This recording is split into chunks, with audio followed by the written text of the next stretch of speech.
Well, thank you for doing this, by the way. I appreciate it. It was nice to meet you in Miami for a moment. I know you're very It busy, but thank was. you. Yeah. And so are So you. Everyone had a bit on in Miami. Miami's always. I haven't been in years, but there's a lot of same. things happening. Isn't it Yeah. bananas?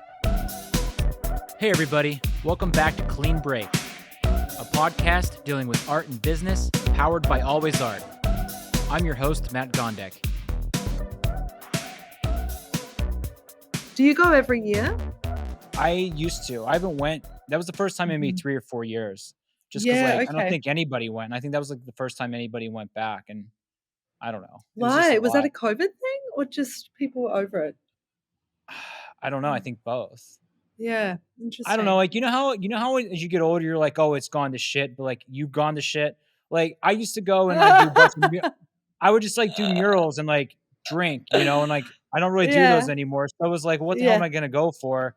Like the yeah, art. just to hang Is out and yeah, Yeah, I don't know. Let's just start talking about stuff. I had a list, but sure. like let's not No, stick to it fuck the list. No, because like a throw lot the of list to the wind. here, I'm actually just gonna throw it away. I better hang Okay, on yeah, to do it. it, What if I do it. forget your name halfway? It's Um, also fine. all right. So if you don't know what this is, like this is a really just a lot of questions like for young artists to kind of like help them on a path because like I feel like there's not enough help for them. Yeah, I agree. One could and we could talk about who you are, but I mean like anyone can just you're the one who does the hyper realistic drawings, so Yeah, you do a lot of other stuff. But why don't we just talk about PR? Because I think like sure. a lot of Yeah. artists, like even myself, when I started working with Maxim, like a lot of my friends were like, "Oh, how's that work? What did they do for you?" And like I had to kind of like explain what a PR person does because like I think Yeah. people just think you call up a PR person and they're like, "Okay, let's go. I'm gonna put you in a magazine." And like there's just so Uh, much work. So like you want to talk about like what your experience was with that? yeah. I think PR's twofold, right? Like I think a PR team or person can only do as good of a job as you do as an artist, in that they can't turn water into wine. Like you have to be doing pretty good shit for them to be even able to sell, or not to sell, but to like shop around the story to whoever wants to write about it or talk about it. So I Hmm. think like you're already really established, you do great work. I'm somewhat established, I do okay work, so like we might be slightly easier to talk about, but if Yeah, you're just an artist, you're like, just help me. It's like they can't just help you. Like you need to have, I I think you think need to have a story you want to tell. You need to have a hook. There needs to be a something. Do you agree? Like there needs to be 100%. something worthy. Like you Yeah, don't need to be so if you're not an established artist, that's okay because everyone starts somewhere. But there needs to be a plot, like a hook a line hook. and There needs to be a hook hook. line. Yeah, there really does, doesn't it? It's so sad, Yeah. but it's true. It's Is like there that needs to be why a catch. there Mm, does? Is that why your mm, exhibitions are always like, yes, I make these drawings, but it's actually like a bounce house? Like, is that why you do that? Because like mm, you Google you and it comes up. It doesn't come up. I mean, obviously talk about your drawings, but it's like, oh, mm, CJ did this exhibition where like every room was a different color, and like the whole article's about that really. But it yeah, works, right? Because like people click on that shit. it doesn't bother me. That's a good question. So I don't think I did that type of thing, like built these concepts for people, because I think that can get pretty tired pretty quickly. I started drawing just hyperrealism only in black and white. And for years, I would just do that. I started to get, I wouldn't use the word bored, but I started to become frustrated because when you're drawing on your own for hours and they take so long to make, la, la, la, la, I got a bit frustrated because I'm like, the scale of the drawings I wanted to make, I couldn't make them big enough. Like, Hmm. you can do murals. I guess you go, there's no limit really to scale. I don't know how to paint. Like, I can't do what you do. I can only draw. That's like where my skill set ends. And so I could only go as big as a size sheet of paper. And I was becoming increasingly frustrated. I'm like, I've got more to say. I've got bigger concepts I want to do and build and talk about. And so I'm like, I've got to get off the paper. I've got to be able to do that somewhere else. I've got to be able to do these things that aren't on paper. Hence, the exhibitions and the concepts were built in a more physical setting. So yeah, Okay. definitely didn't do it for a hook. That's of little to no interest. But it was more like the frustration of drawing was just very one dimensional, like very same, same, same. I was like, Yeah. I think I'm better than this. Yeah, well, I mean, it Yeah. worked out because you always had these big concepts, which is pretty cool. Yes. And I mean, I which just I love. Like, the I concepts are more yeah, fun than the drawings. The drawing's not that creative as well, and I think I'm a little bit more creative. Like, it's just drawing, tedious, you isn't it? yeah, it's monotonous. It's I call it mechanical draftsmanship, you know? Do you do every I mean, maybe you don't wanna talk about this, but do you Mm. still do all your drawings yourself? Like, I have a team because, like, they're just colors, and you can fill this How in, but, big like, how big's your team out of I have interest? I have 3 painters plus myself. Yeah. Because, like, even the painting behind me here, like, that's a pink circle. I can put Mhm. that on the canvas, but then someone else can fill it in, you know what I mean? Totally, But with totally. your work, Yeah, like I've got a small team as well. Not a big I mean, I could scale it out to be a really big team. I'm like you, I've got 3 guys, uh-huh, 2 full-time, 1 not even part-time, here and there. So, yeah, okay. small team. I don't wanna flood the market. They take a while sorry, a long time to make, and these guys have been with me for years, like 5 or 6 years. Oh, They nice. kind of help me do base coats, and then I'll kind of, like, come over the top. Okay. But yeah, we're all sitting down on the drawing table daily. So, yeah, Yeah, and just really good talking about really good crew. do you guys just talk about bullshit all day? Like, we talk about No, we don't talk. None really? of us do. No. Everyone's got their own headphones on. Oh Mhm. my god, that's sad. I'm sorry to hear that. Literally. No, it is what it You is. like Like, it? it I no, this is how everyone works. Everyone's kind of like their own person. I think because you spend so long on the drawing table, you kind of put your headphones on, and you just kind of get into your own little world. You might Yeah, be listening to music, podcasts, watching Netflix, whatever it is you're doing, yeah. so everyone just kind of does their own thing. Got Yeah, it, got it. it's really Alright, chill. Yeah, alright, fair enough. How many hours yeah. a day do you still draw? I would say 4 or 5 hours a day. Okay, you're doing, like, Yeah, 15 in the beginning, right? yeah, easily. For But how many also that was years? 15 hours a day, I would say, for 7 years. Okay. Yeah, it's Yeah. that checks out. Jesus But Christ. I will say we're still working big hours. Like, it's like that might be 5 hours on the drawing table, but mother of God, there's hours needed to do other shit as well. Yeah. You know what it's all Yeah, about. the So bigger your thing gets, the less time you yeah, actually have to make the work, which totally. is It's like I've got a team of 2.5 guys who help me draw, and then a team of half of a guy? 5 2.5 guys, 2.5 people. I say 2, so almost 3 people who help me draw. And then there's like a team of 3 full-time who help me with the back end side of things, and then a flex team of like up to 20 when it comes to like framing, exhibitions, Got it. editions, all that type of thing. So the team is far bigger outside of the drawing setting. Yeah, of course. Yeah. Are you in Brooklyn? Yeah, Brooklyn. Yep. Are It's a all your vibe. team, like, aspiring artists? Are you like a is it like a mentorship kinda thing, or is it just people just, like, clock in, clock out, don't give a fuck about the art world?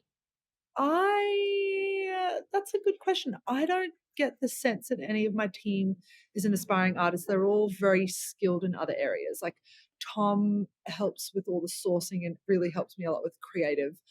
Pam is actually my sister. She helps me with socials, Oh, and like nice. we just call her like the personality hire because she's like just good with everyone, and she just helps with socials and literally everything else.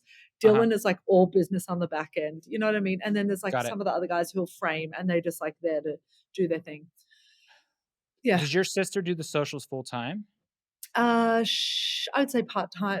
She's on the team full-time, but Okay. we'll kind of do it together. We kinda do it together because I Got it. find when she just does it, it's not my voice, and Yeah, of it's not course. right. So sometimes we'll be like, "Okay, this is the video we're making, or these are the stills. Let me film it. Let's do this," and then she'll just, like, quickly edit it for, a half an hour to an hour, and then we'll move on to the next thing, Got it. Yeah. Have you ever used, like, an outsourced company for socials? I'm doing that right now No. for the first time ever. Like, Right. I've had social help in the past, but they came Mm. here and we did it Okay. together. I mean, I'm still Well, like but what's that? how did that go? Well, in the past, the person who did it for me, it was just more like a friendship kinda thing, like, he would come over and help me, and, Mhm. like, it was very off the Mhm. cuff, but, like, this the people I'm using now, they're very, like, analytical, like, "This is the numbers for last week, and, like, here's some concept" like, they're basically pitching me concepts, and, like, it's up to me to kind of take their idea and put it in my own voice. I've only been working with And them for a month, like, this is a brand new thing I'm trying out right And now. is it a vibe? Like, have you seen numbers I've like, have you s definitely seen an increase. Like, I've been so stale Oh, on socials for, like, 2 years, like, yeah. just, like, posting, getting nowhere, like, not really but they're like, "Oh, just do what you're doing, but just, like, kind of flip a little bit," and Oh, that's really talk smart. Good for you. That's Yeah, great. yeah. Yeah. So I was just curious what your experience was, because like, if you're just using I mean, your sister's probably pretty fun though, like, It's could so be a fun. good Like, back and forth. Man, I'll be honest, like, I don't really focus on socials. Like, we'll do it, we'll flick a Yeah. story up, I'll do something, but for me, and this is probably the wrong way to do it, I just kind of do videos here and there. We might post every other day, maybe if we could be bothered. Mhm. Um, but yeah, the growth of socials is of little to no interest. I'm purely focused on building concept and executing, and socials are there. They just track along. Got it. I That's should do more. I think my brand could be bigger. My practice could be bigger if I really was like clinical about it. But I don't know. It doesn't feel right to be like super for me and my practice to be uh, super like yeah, of course, yeah, yeah. everyone's different. I don't know. Yeah, I just felt like I hit a wall. I mean, I also, like, I I was yeah. working at the gallery forever, and I left the gallery last year, so I was trying to, like, Oh, are reinvigorate. you on your own now? I'm working with a dealer currently, I don't have a gallery anymore. You Oh, don't work that's with any really galleries, interesting. right? No, no You deal never in a did. gallery. So you're selling just directly. Yeah, just just the folks who want to buy the things. So why did you leave the gallery? It was a lot A of gallery or multiple galleries? I worked with one. It was a Okay, bad relationship towards the end. It was sure. very, like, Sorry to hear that. what are you gonna do? It felt really Yeah, one-sided, you okay. know? So, I left, like, oh god, it was actually, like, a summer and a half ago now, like, almost a year and a half ago, Mm, and I'm just trying a bunch of stuff. That's why I hired Maxime to just trying mm. to not start over, but, like, just kinda try some new stuff and, like, shake things up a little bit. Well, it's a beautiful time. I think, like you said, this podcast is a lot of aspiring artists. I feel like it's a beautiful time where galleries are important and necessary if that's the direction you want to go. But by no means is it like the rule book, like maybe it once was 10 or so years ago. Oh, It's absolutely. like you can do what you want now. There's no rules. And I don't think anyone bats an eyelid. Maybe 10 years ago, if you were an unrepresented artist, I know when I first started, it was like, oh boy, like I don't know if this is gonna work out. I was like, well, fuck it. It's only downhill from here. So like if it doesn't work, it's like, oh well, I'll go back to university. It does not matter, you Yeah. know? So yeah, and then I just started working out little by little. But yeah, it's a beautiful time to be alive if you're creative or an artist. You just pick up a TikTok, pick up an Instagram, pick up an OnlyFans, sell your like whatever it Whatever you is, need to like do. whatever Yeah. you need to do, like off you Yeah. go. Yeah. Well, I mean, like, I feel like for a lot of people, I think that you're an anomaly because you're really good at what you do, whether or not you think it or not. So, Mhm. like, I think a lot of people need that someone to vouch for them in the beginning. You know what I mean? Yeah. Like, Yeah. so I get why people do it. Like, Mm, I think this is actually a good time for people who may not really know who you are, like, just a little bit mm. about how you started selling your work. Like, I know you worked at a store and Mhm. then you started just drawing. You quit and you just started drawing every day. You used to be an Olympic Totally. swimmer. Whoa, whoa, Why don't you whoa. tell Woo, it? Matt. Why don't Okay, you I tell can it? tell a story. Well, so the swimming thing's kind of irrelevant to the story, but when I was much younger, when I was at high school, so this is ages ago, I was a okay swimmer and represented Australia and that type of thing. Got to the stage where I was like, swimming's not for me. Whatever, done, done, done. And then, when like you finish school, most people, not most people, some people go to university, some people go and work, whatever it is you choose to do. I went to university. I fucking sucked. I went and did architecture for a couple of years. I was hopeless. I plagiarized people's assignments. I got caught. I was like, oh. And then I went and did finance after that. And I was even worse. It was like a complete disaster. Why did you pick And those? that's a very good question. I'm quite analytical. So despite me being an artist, I am very focused, very intense, and I just really like numbers. I wasn't good at Okay. it, but yeah, I'm just don't think I'm a studying type person where you have to sit and do an exam. That's just not how my brain works. But I really like numbers. Makes a lot of sense to me. But when you have to sit down in a pressured 2 hour environment, like it just is not how my brain works. If I had Got it. 6 hours to do an exam, I could probably manage it. But quick pressure, no notes is just not how my brain functions. So I couldn't do university. Mhm. Um, anyway, so whatever, fucked around at university, and it's easy to talk about now. So, like in hindsight, it's easy to sit down here and be like, university sucked. Just Yeah. had failed lots of things, like, but like at the time, like really somewhat traumatic. I was worried because I'm like, fuck, I'm at university. Like, this is meant to be the rest of my life. Like, what am I doing? What do I do from here? Mhm. And at the time, I was working in bars and restaurants, and then I kind of got a job at Chanel, just in retail, selling handbags, nothing crazy. And it just kind of got to a stage where I was like, I am failing at university. I'm working in retail. Like, what? Is this it? Is this it for me? Because this is not what I had anticipated. And so I was like, fuck it. And then, I mean, during that time, this sounds really strange, and I don't know if this links, but I just always enjoyed drawing. I was okay. By no means was I exceptional. If I could show you some of my like first drawings, you're like, yeah, you were just a normal drawer, like truly, like Yeah. crosshatchy, nothing crazy. And I'm like, I just liked how drawing made me feel. I love the intimacy of drawing. I like being on my own. I've always been a bit of a loner. I just enjoyed how being on my own made me feel. Like I'm not someone who's out and about. I haven't got like a multitude of friends. Just sitting down, drawing in my own head just made me very, very happy. And I was just like, like I said, fucking around at uni in retail. I was like, oh, the one thing that really makes me happy is just drawing. I was like, fuck it, I'm just going to draw and I'm just going to drop out of university and quit my job and sell all my clothes on eBay and just draw for a year and see what happens. Like I might sell some things. If I can sell a few things, great. Keep, keep paying a few of my bills, great. And there was no Yeah. ambition apart from that. I was going to take a little portfolio. I was going to do 4 drawings and take them to a gallery, a local gallery, and be like, hey, what do you think? Can we work together? And that Yeah. was a time where social media was just taking off, which sounds like I'm such an old person being like back in the day, but that really was it. I was just Yeah. like posting some of my little crosshatchy things on Instagram, and truly it was just like strength to strength on Instagram. And then the more I practiced, like the more I was drawing, the better I got. So it's really the hundred. What's Yeah. that? 10,000 100,000 hour? hours. Yeah, Yeah. Yeah. whatever that Yeah. is. Yeah. So I did definitely improve my skills, but I also believe that art's not about skill set. That shit is irrelevant, in my opinion. Yeah. It's It just really so happens that a learned skill, isn't it? yeah, and like it just so happens that's the only art I can make. But I don't think that if you're a good hyper realistic artist, does that make you a good artist? Like Well, I'm glad you it's the brought that only up. thing I Like can do. I Yeah. was like researching you, and Yeah. obviously if I want to read anything shitty about anybody, you go to Hypebeast and click on their name in the comments. Oh, her work is vapid bullshit. Like I get I'm a piece I like that's the I fucking love scum of it. the earth. That's where they comment. So like but it's Yeah. like, yeah, she draws a thing. It's what it looks like. Well, what do you want? That's pop art. And so Yeah. I but I mean, you get it. Like it is Yeah. what it Like, is. yeah, What do you want from her?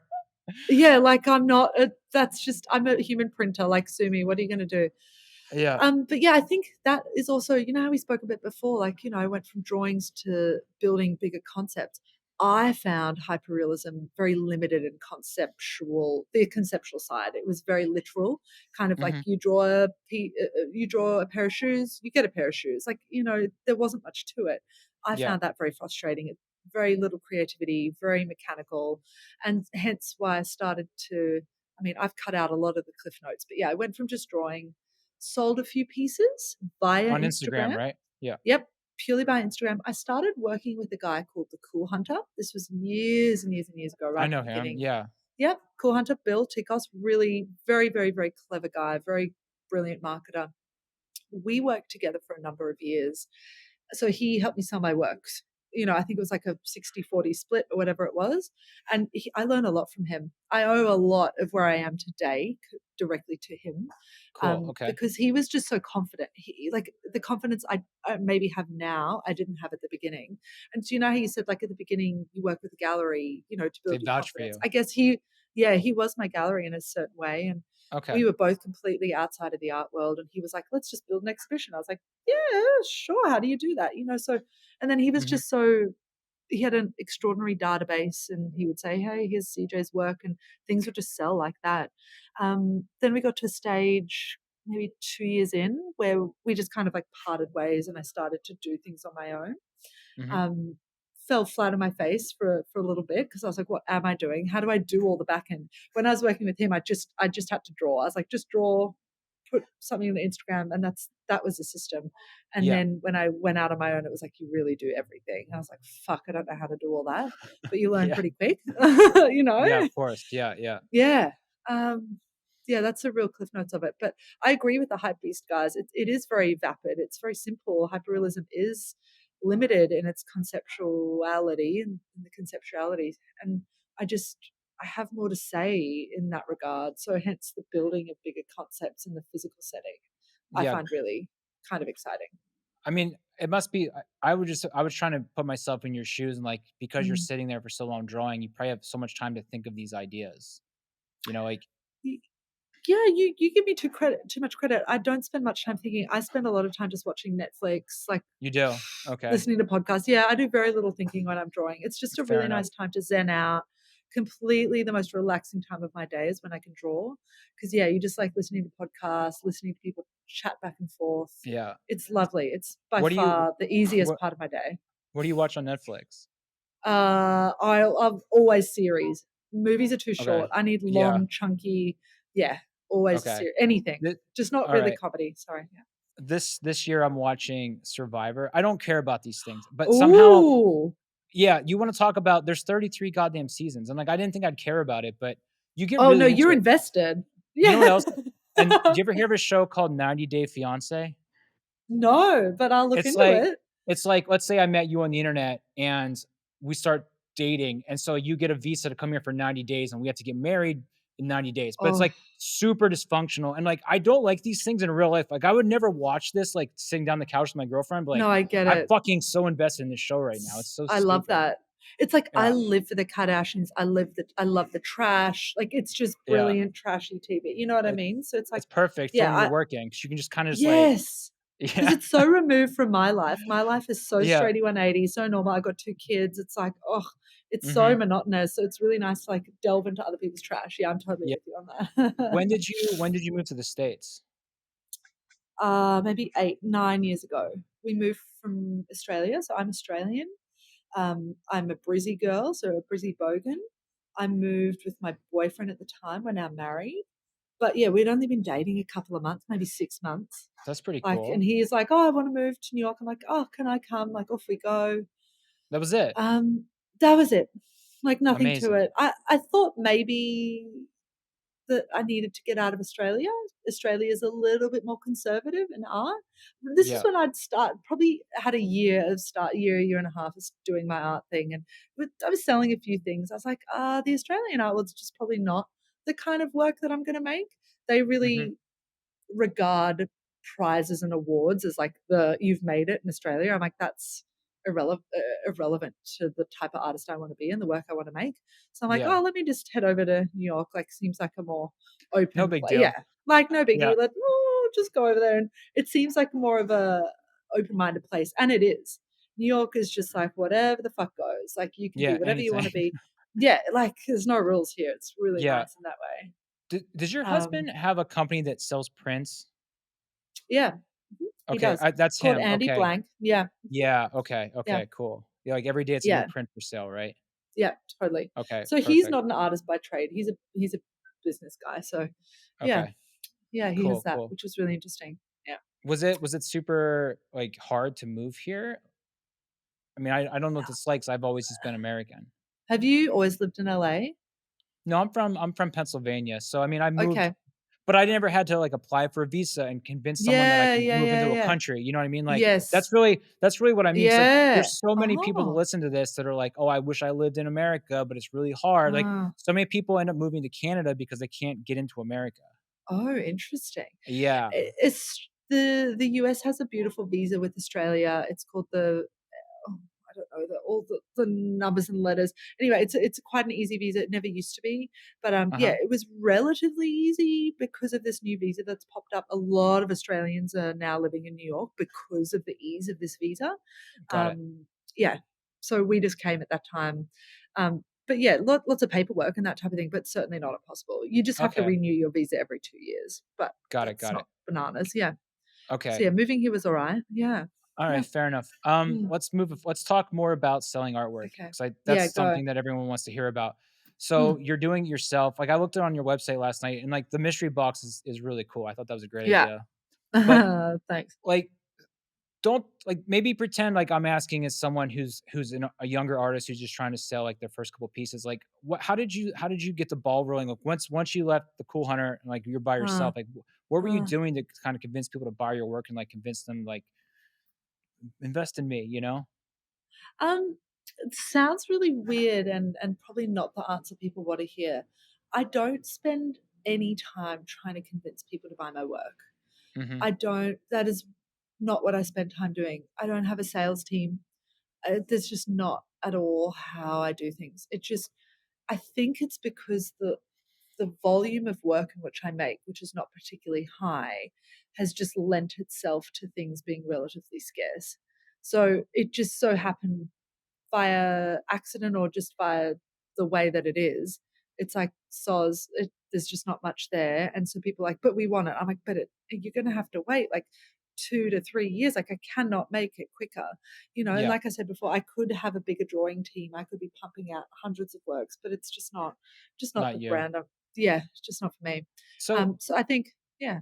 sorry, didn't you say I mean, like, you said it in the maybe I didn't hear you. You Mm. said wish you could scale, but, like, if it's not making more work, then what are you doing?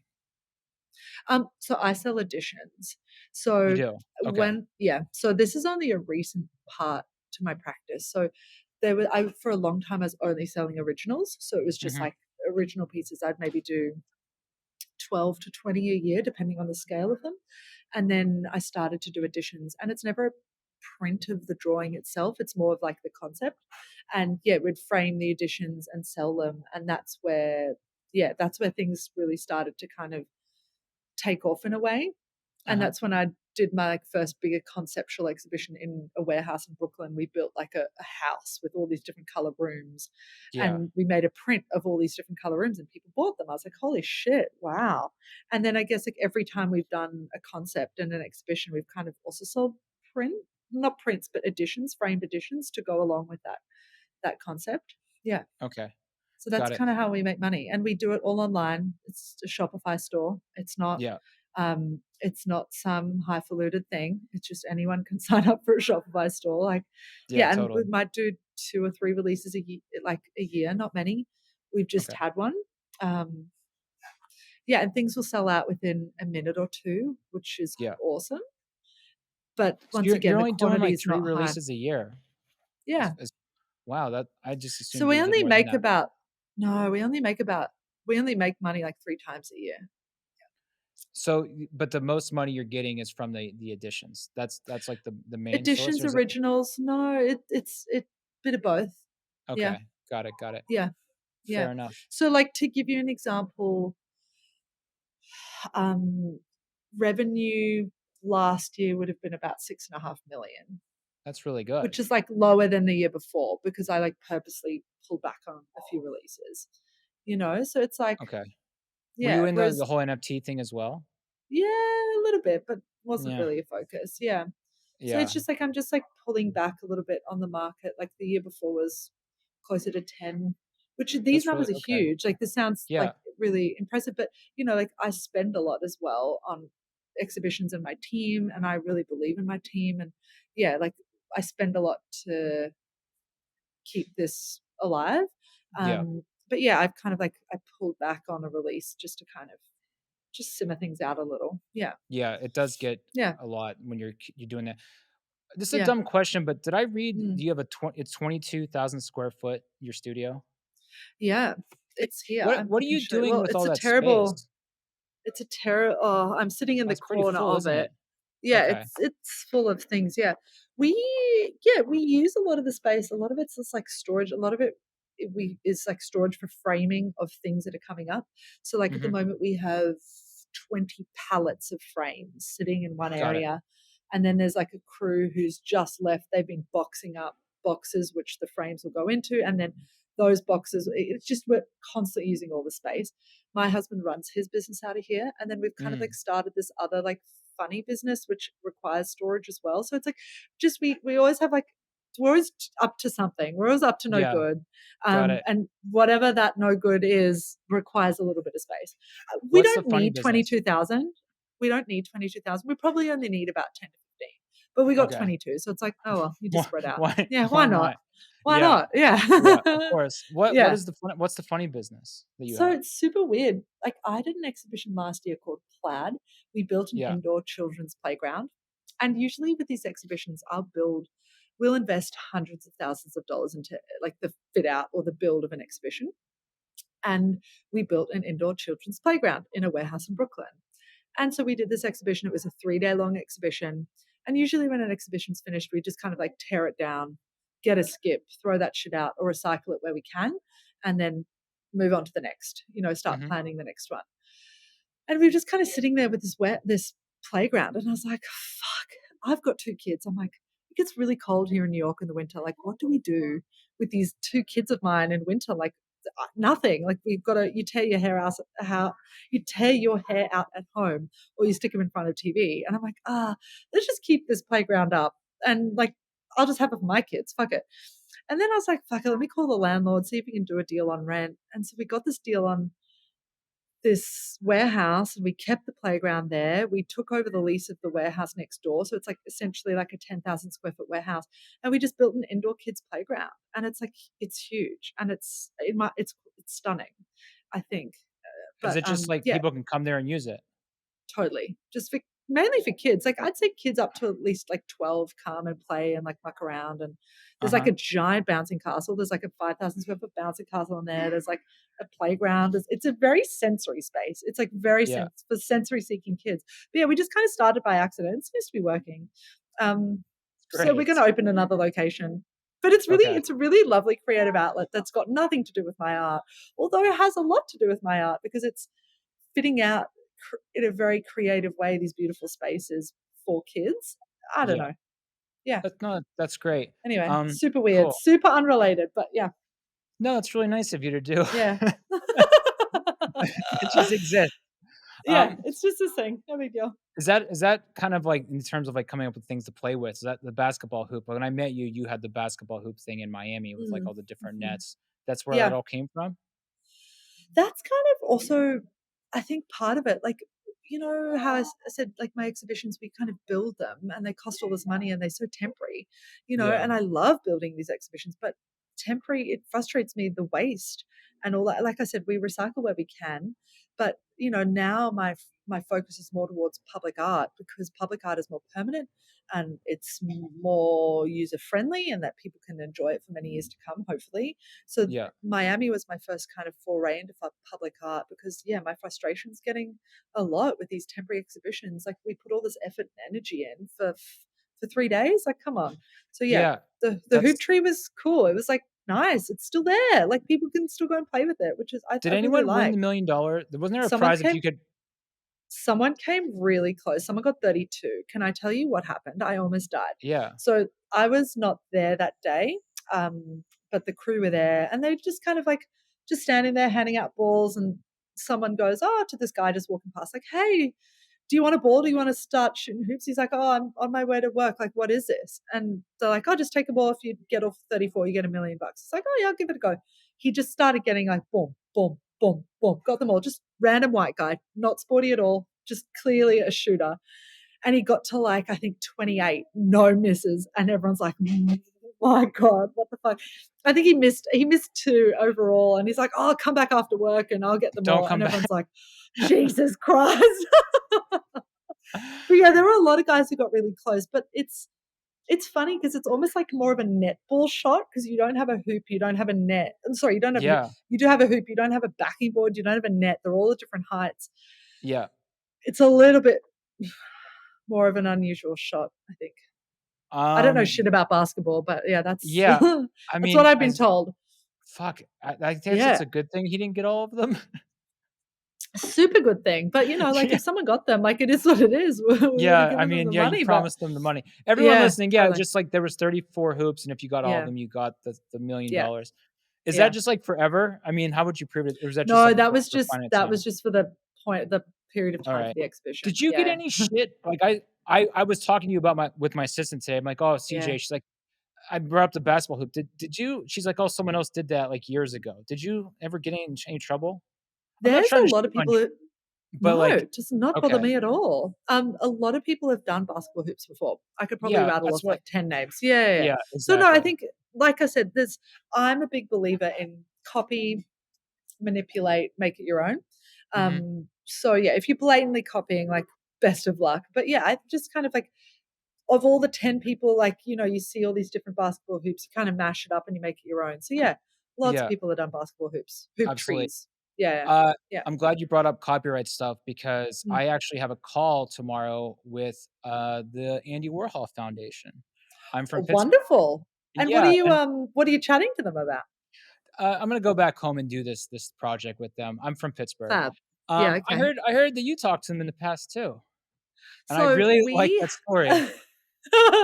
we had a little encounter. It wasn't with the Warhol Foundation per se, it was more with the Ali Foundation. So Okay. years ago, whatever, same. Um, I like kind of used a lot of Andy Warhol's Polaroids. I redrew them, put them on t-shirts. But this was when I was like very green and I didn't know anything about copyright infringement and I didn't understand that you can't use someone's likeness when you're selling merch. Yeah, so whatever. Long story short, we were gonna sell all these t-shirts. I got a cease and desist like a couple of hours before the release. We pulled the release and then we threw them all away, but I threw all these t-shirts away creatively. We kind of dropped them all around the city. And then it turned into this like giant scavenger hunt called copyright infringement. And then we did it every year for 5 years and people love it. And Is now it I every don't do it year? anymore because I'm You bored. don't do it. Okay. No. Yeah. Cool, and I just thought You that was just a can't fun keep fun thing. it was super fun and super great. And if you care to look into it, go and have a look. It's pretty fun. Just Yeah, type in like my name, copyright infringement. But alright. yeah, I think we did that for 5 years in a row. And I'm just of the opinion, I'm like, dude, just like quit while you're ahead. Like, when you see people just doing the same shit again and again, and I'm like, don't fuck with a good thing. Like, have the good thing, end it, and move on. Like, I've got other good things coming. Yeah, It's gonna look different, but like, come on, like, back yourself that you can do other shit. yeah, absolutely. Um, Yeah, I mean, I yeah, was reading that yeah, I was obviously researching. I like that I read that, oh, the money you make, you kind of put back yeah, into the business, which is yeah, kind of yeah, I mean, it's evident. I mean, look at your space. I thought that was really cool. yeah, I'm out of yeah. questions. Is there anything you want to talk about before we hang up? Oh, Matt, it's like whatever you want. Oh, I guess I have questions of you because, like, an artist who's essentially doing it now on their own, like, what have you found since you've moved away from your gallery? What have you found not the hardest part, but what have you found? You're like, oh shit, I've got to do this now, or were you It always w kind of prepared?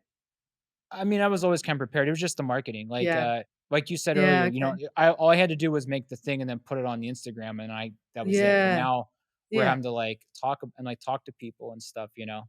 So that seems to be Really the though, hardest thing. surely you can just surely you've got enough. You do have enough of a following. You could just sell the thing on Instagram, surely. Yeah, but then I still have to talk to them and everything and, like, pass them off. Like, I got a guy that helps me with that stuff, but Oh, it's just I kinda understand. it's Yeah. fielding those inquiries because, like, no one because, like, for your work, they can go to your website, "Here's a piece, here's how much it costs," right? I don't Uh-huh. have that, so, like, there's a lot of just, Why? like Out of interest? great question. I don't know, like, Yeah. I've always Ah. been I was beat like, when I got started and I went with the gallery, they beat into my head like, "That's all smoke and mirrors." Not smoke and mirrors, it's a secret. You don't talk about how much your work is publicly. So, like, it's just in my head, like, you don't post that, but you're the Well, then exact if you don't opposite. mind me asking, what does your work range from? Like, Like, give me this a low and give me a high. okay, so, like, on the low end, it goes from, like, 20 to 50,000. So they're Yeah, pretty good stunning. numbers. But Yes. if you don't know that, I get so many DMs, it's like, "Oh, that's sick, bro. I love that." And they think it's gonna be like $1,000. But, like, Yes. so I'm just there's a lot of, "Oh, thank you so much. What are you interested in? What size?" "Oh, that's actually gonna be about this." And then, like, ghost. So, like, it's just a lot Uh-huh. of dealing with those because I don't post the prices online. Yes. So No, no, they neither do I. So I never post my prices on Instagram. Like, I never I talk about money on socials. your website, the web store. Website, but like website, like that'll be there were pieces from tiny little drawings from like 17,000 up to about 80, Uh-huh. and like we did that release on Sunday, boom, gone in a minute. So Yeah. it's like, but yeah, that kind of, we kind of put that up here and there. We'll probably take down that page tomorrow, Okay, and got then it. boom.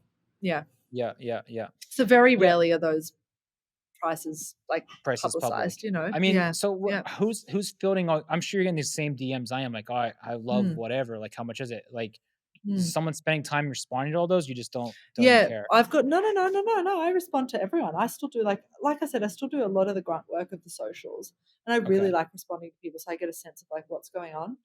Mhm. I have a customer service gal, Haley, who actually works in Australia. She does customer service for my brand as well as Andy, my husband's brand, Okay. and does a lot of like the accounting and back end stuff. So she's great. But yeah, but also people inquire and are like, it's unavailable. It's essentially the Birkin theory in that people want something and it's just never available Yeah, totally. because it Yeah, I just learned is. that. It's just not. Yeah. Yeah. I learned that super early. Um, Someone told me that and it kinda, like, flicked the yeah. switch. Like, nobody wanted anything I had until I didn't have anything available. Totally. It's just the It's weirdest bit of it's so psychology. dumb. Do you know what? My fucking advice is to someone who's just like aspiring. I'm like, do you know what you should fucking do? Build a website, put some of your artworks up there, just put a silly price point, pick a number, $50,000, say, oh, sold out, Yeah, just say sold out. totally. And I almost guarantee you the next thing you'll put on, just be like, oh, this one's just become available, boom, it'll sell. But Yeah, yeah, nothing's more powerful than saying no to someone, which is so counterintuitive. What do you're you right. do you reckon that's, happened with you? That's exactly what happened. I still Isn't tell that that to, like, bananas?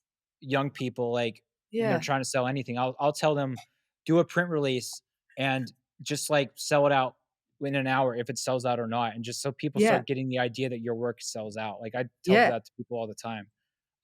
Yeah, Mm. it's like a perception thing. Or Or what if you're an artist starting out? You've never sold any work anyway. So what's the you're not going to lose anything if you don't sell anything. So why don't you do a print release, sell it all out? Lol, you never sold anything.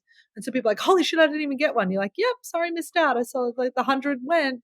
I don't know. Mhm. Just do something silly like that. And then Yeah, eventually you get to a stage where you will do 1,000 piece drops and they will go within a minute, absolutely, Like, yeah.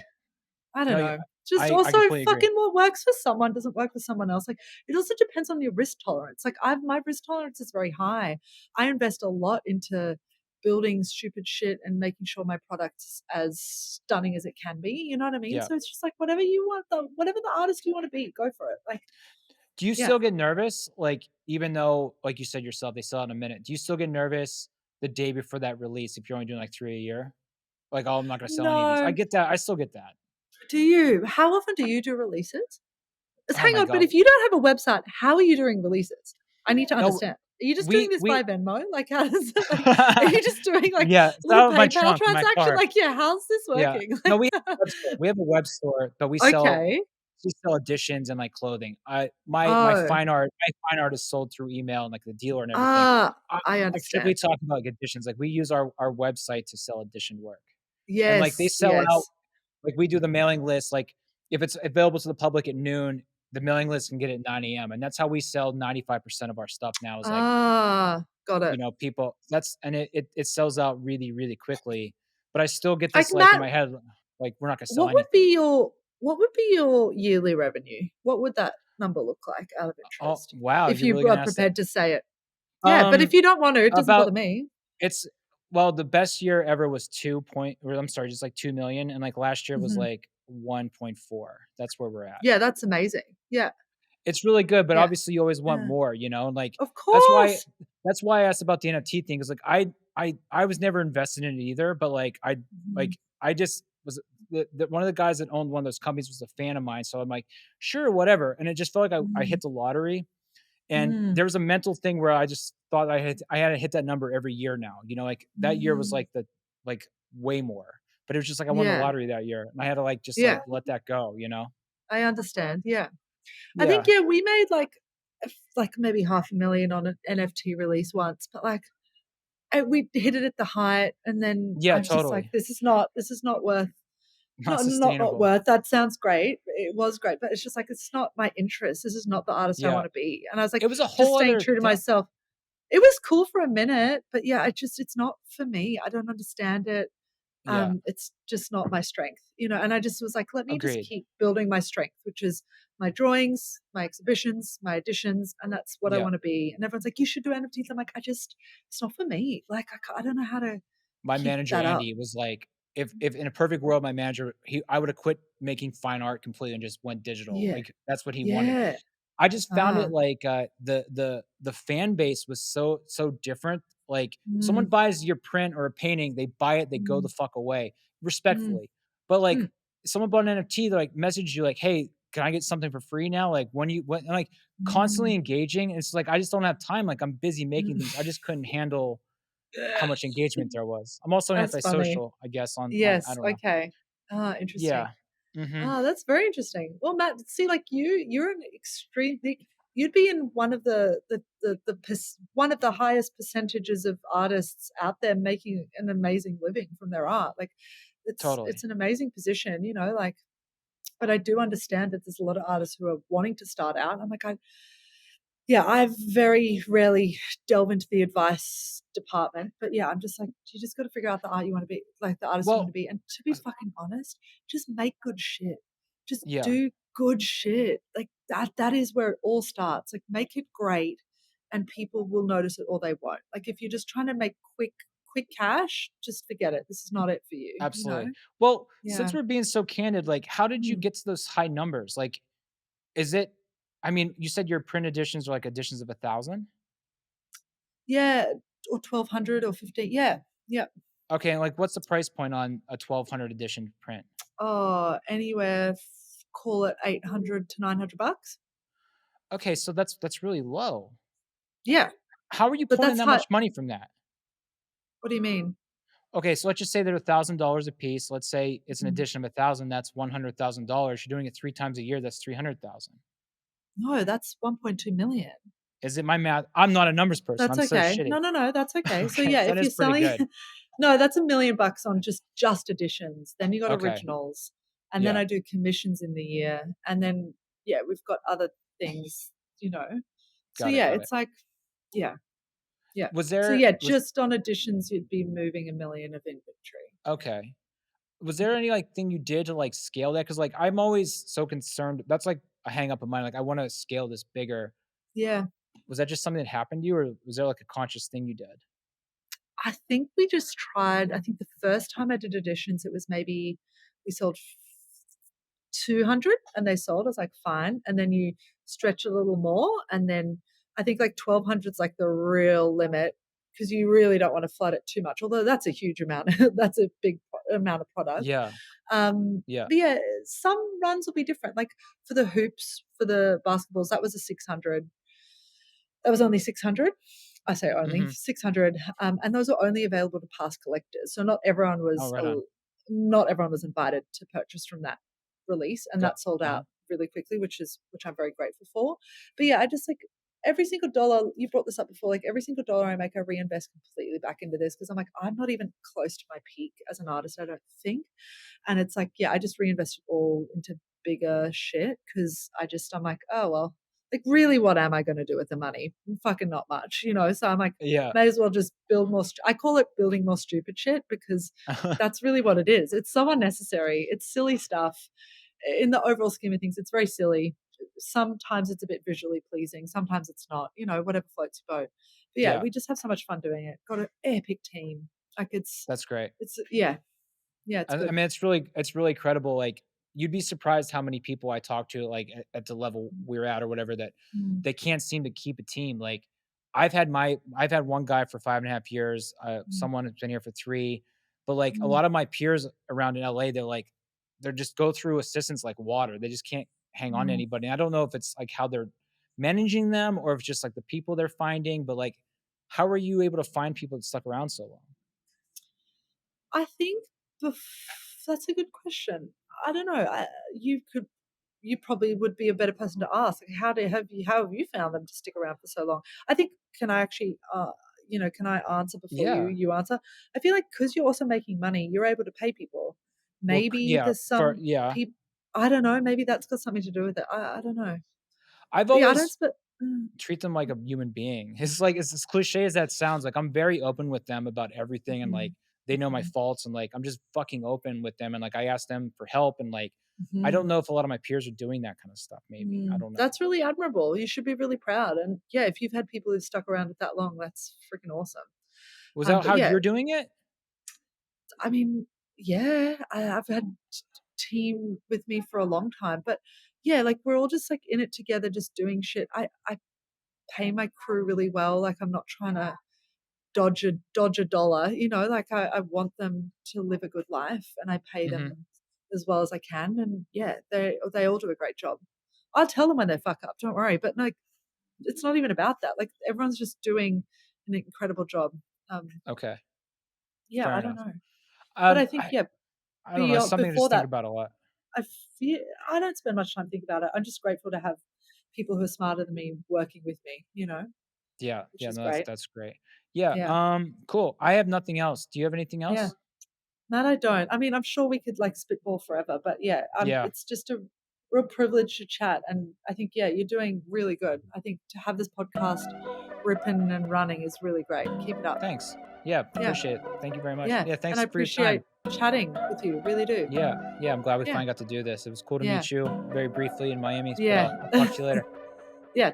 Cool. See you, Matt. All right. Bye. See ya. Bye. All right, everybody. I hope you enjoyed that. Maybe you have questions or opinions about what we talked about on this episode. Maybe you have your own questions about your art career or just looking for some advice. Shoot us an email and we'll answer your questions on a future episode. You can email us directly on our website, cleanbreakpodcast.com. And just a reminder that all our past episodes are available there, as well as a ton of free resources, guides, and tips on how to make more money with your art and get more people interested. This podcast is produced by Elijah Walsh, theme song by Ditch David, additional research by Ikram Dadar. I want to thank Patrick, Jason, and the Always Art team. My name is Matt Gondek. I'll crash you next time.